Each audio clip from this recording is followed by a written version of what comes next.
Namanya menurut watak orang gede. Pemimpin ke yang kategori keban yang tepat itu watak gede.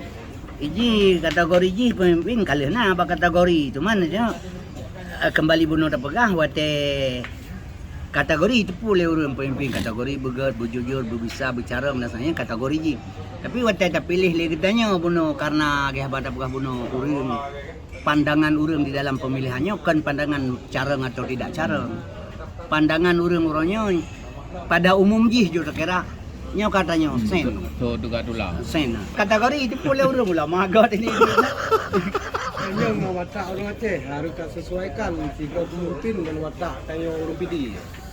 orang Karena menyang watak orang PD dengan watak orang lain mungkin agak berbeda macam. pemimpin yang pertama watak ji bertegas berjujur yang watak pemimpin cerdas tegas jujur cerdas yang ke karena benar menurutku je kembali benar tak kembali kepada ilmu kullu syai'in sababa setiap bud bandung punya sebab benda hidup Allah itu yang hanya menjalankan syariat Allah sudah berkehendak demikian taluk kudra irada jadi itu yang tak kerja manu wa makaru wa makarallah wa Allah makirin tanya berencana Tuhan berencana kan jadi yang enggak rencana Allah jadi la yukiful kibaba wama ramaita iz ramaita walakin Allah harama yang kerja lung bila lung belum kerja barukah je ke kerja tuan jadi itanya Bandungnya hana batnya dapat penggerak ini Bandung ba Allah dia rencana ada menu api Tuhan kan menan program tu medi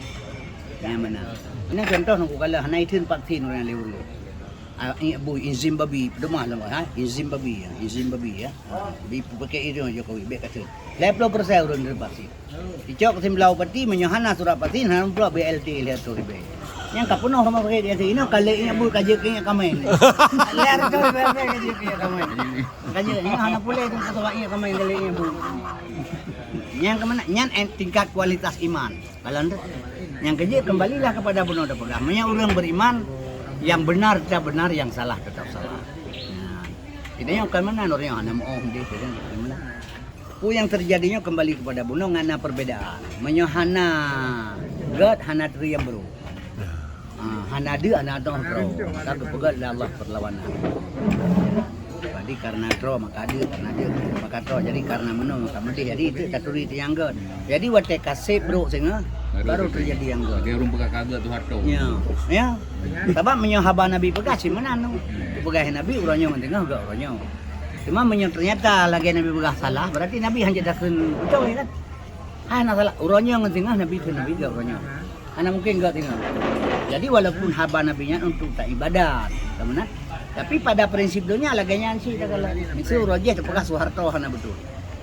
hana betul Soeharto urangnya pemimpin bagi elit politik menyebutnya betul tak jauh sakana murah tak jauh minyak murah tablo dah buku hana susah tapi wana susah ura cek rumah raya pada Soeharto. 9 bahan pokok dijaga. Kangga jirannya bro rajai. Kira pemimpin hanya berkota istimewa bau tak.